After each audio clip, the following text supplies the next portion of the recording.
Dobrý den, dámy a pánové, jsem Petr Bohuš a Modrý jelen a dovolte, abych dnes přivítal Juditu Lašákovou, europoslankyni Slovenské republiky v Bruselu. Ahoj, Judy. Ahoj, zdravím všetkých. My jsme se s Juditou poznali už před rokem, více než rokem, v loni u tebe, kaviáreň Adriana. V Bratislave jsme robili rozhovor spolu, ano. Ano. A pak jsme se vlastně viděli podruhé na Zubereckých chodníčcích letos. Tak.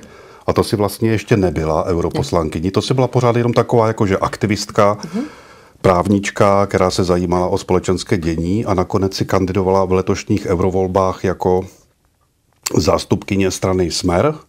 Áno. A vyšlo ti to. Povedzme tak, že to Paretovo pravidlo platí aj v tomto prípade, čiže 80/20, ale áno, lebo to, čo som si predsavzala, a o tom sa asi porozprávame, tak myslím si, že sa mi pekne postupne darí. Co to znamená to Paretovo pravidlo? Paretovo pravidlo bolo stanovené pánom Paretom, neviem, no u nás je vždy problém, že jak sa volá, takže neviem jeho krstné meno, ale on hovoril, že 80% problémov ti vytvára 20% vstupov. To znamená, že 20% v nejakej obchodnej spoločnosti, či už je to 20% ľudí, alebo jedno to oddelenie, alebo dve oddelenia, podľa toho, koľko je tých 20%, vždy vytvorí tých 80% problémov. A platí to napríklad aj na vzťahy. Každý jeden vzťah je na 80% super a tých 20% je takých, že sa ti to nepáči, alebo niečo je tam také, čo nie je presne podľa tvojho. A potom, keď sa bavíme o našej generácii, dochádza často k rozvodom, pretože mnohí si naozaj myslia, že tých 20%, čo im chýba v tom vzťahu, nájdu v tom ďalšom, lenže si neuvedomujú, alebo neuvedomujeme, že v tom vzťahu tých 80% na 20 bude zase a opätovne. A to isté je aj u mňa. 80% som rada a 20% je to, čo ďaleko som od rodiny, ďaleko som od rodičov. Tú prácu na Slovensku neviem robiť tak intenzívne a tak často, ako som robila doteraz. Takže je to tých 80/20. Mě by zajímalo, jaké to je, když se aktivistka, člověk, jako dá se říci, obyčejný mimo tu politiku, ve které vůbec není, tak najednou do ní ze dne na den v podstatě dostane. Ja som prešla, nie že prešla viacerými stranami, ale ja som komunikovala s viacerými stranami. A Paretovo pravidlo platí aj tu. Vždy máš vzťahy s tými ľuďmi a budeš ich mať aj naďalej, ale jednoducho niektoré kroky sa mi nie celkom páčia pri tých stranách a tam je to skôr 80 sa mi nepáči a 20 páči. A pri strane Smer je to 80/20 a zrovna pán Fico je ten, ktorý patrí k tej pozitívnej 80% časti. Vstupujem do strany Smer už ako straník, teda budem potom ďalej. Ale to svoje si ponechávam. Čiže ja som sa dostala na kandidátku strany Smer kvôli tomu, pretože v strane Smer naozaj neplatí to, že ty musíš byť v štruktúrách a musíš tam byť 20 rokov a nemôže, že jednoducho ty si to musíš kvázi akoby, že zaslúžiť, to teraz poviem, ročnou niekoľko desiatok rokov prácou a potom za odmenu dostaneš Európsky parlament. Naozaj to bolo o tom, že ja som nemakala som v mene strany Smer, makala som pre občanov. Od roku 2020 už ma aj publikum vnímalo intenzívnejšie a slovo dalo slovo a dohodli sme sa na tom, že ako nestraník, dokonca vôbec neprišla žiadna nejaká podmienka, že no, dáme ťa na kandidátku, ak vstúpiš do strany. Hovorím, to vôbec ani nepadlo, nad tým sa ani neuvažovalo. Má to smysl v dnešní době vstupovat do politické strany, když je tak všichni kritizujeme, protože každá si sebou nese nějaké máslíčko na hlavě, nějak jako kulantně řečeno. Áno, len náš politický systém je postavený na koncepcii politických strán. Ako nezávislý vieš kandidovať na Slovensku do komunálnych volieb, čiže starosta, primátor, poslanec obce alebo poslanec mestského zastupiteľstva, alebo potom do samosprávnych krajov, predseda samosprávneho kraja alebo poslanci samosprávnych krajov, alebo ako prezident. Ale keď chceš kandidovať do Národnej rady alebo do Európskeho parlamentu, tak je to vždy o tom, že nejaká strana ťa musí mať na svojej kandidátke. A Smer súhlasil s tým, že ma na tú kandidátku dá. Prečo si politici v dnešnej dobe myslia, že dostanem sa do vysokej funkcie, do vládnej, kde môžem rozhodovať a potom budem ľuďom nanúcovať, ako oni majú žiť? Nie, to má byť opačne. Ty musíš ako politik počúvať ľudí, aby si to, čo ich trápi, vedel potom nejakým spôsobom pretaviť, nie nejakým spôsobom, pre občanov pozitívnym spôsobom pretaviť do budúcej legislatívy. Nie my sme vázali a otroci štátu ako občania, ale štát tu je preto, aby nám poskytoval také prostredie, aby sa nám dobre, ľahko a efektívne v ňom žilo. Co si se stala europoslankyně, tak si zřejmě začala chodit více do médií. Alespoň dneska, ano. My tady hned po ránu, někdy po 8 hodině v centru Bratislavy spolu točíme rozhovor, ale ty už si ráno byla zřejmě v nějaké obdobě dobrého rána s televizí v televizi JOJ, soukromé komerční televizi. Na co se tě tak média ptají? O čem se bavíte spolu? Co je zajímá?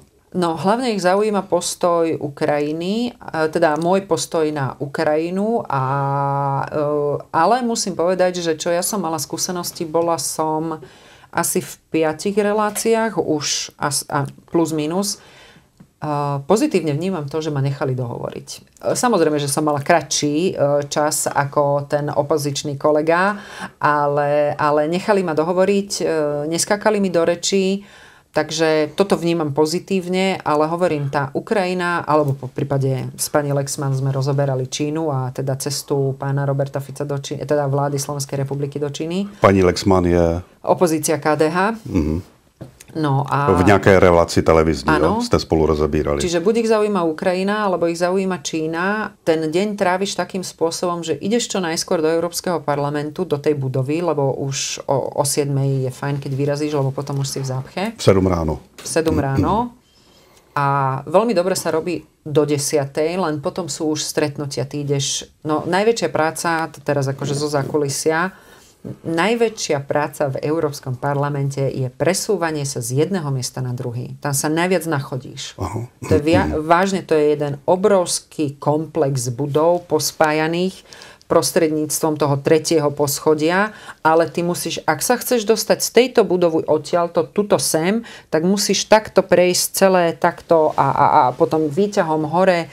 Čiže fakt to je zase na druhej strane nepotrebuješ toľko chodiť do fitka. Všetko má za a proti. No a vtedy už sú aj viacerí europoslanci, už sa stretneš, už sa ideš dohodnúť na niečom, poprípade si niečo vykonzultovať, že ako to bolo myslené.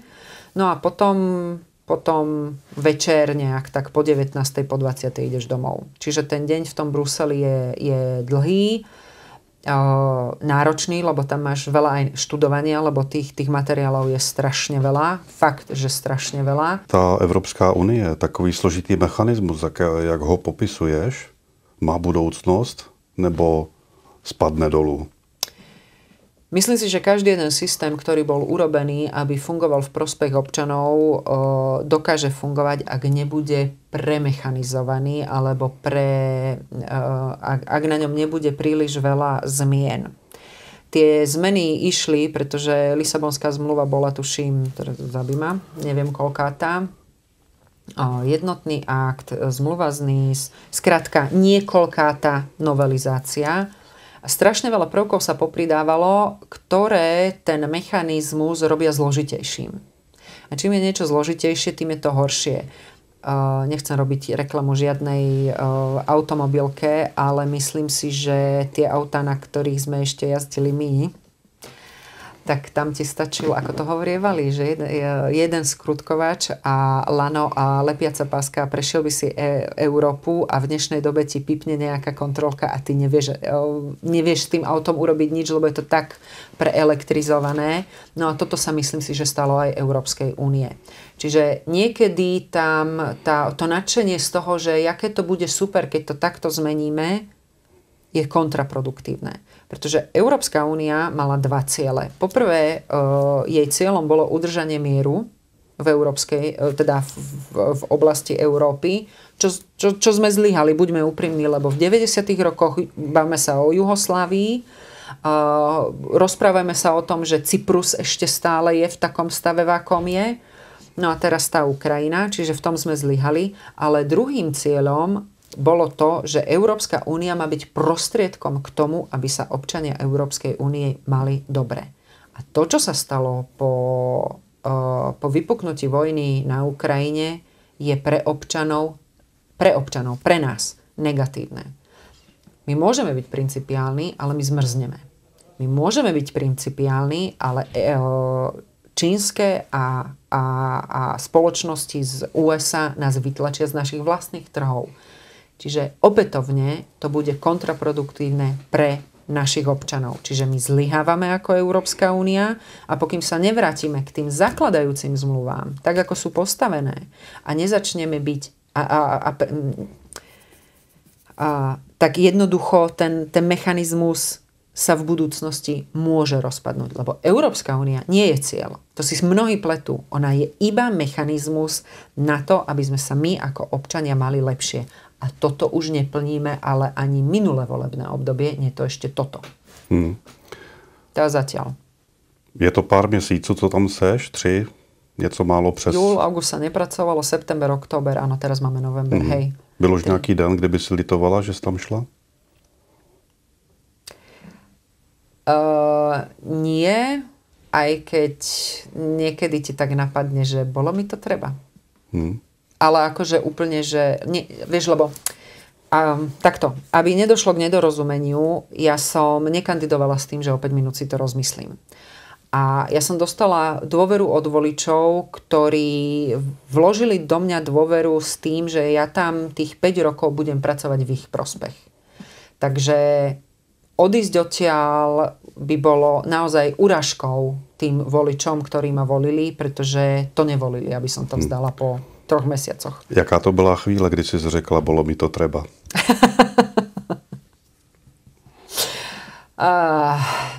No napríklad aj tie vystupovania v tých niektorých televíziách, pretože to je pre mňa dosť ťažké. Mluvit s novináři nebo něco jiného? Vieš čo, mne sa nepáči tá politika, alebo respektíve tie politické debaty, do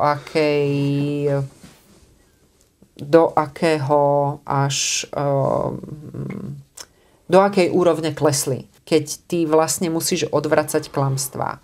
A to je pre mňa úplne nový zážitok a ten negatívny.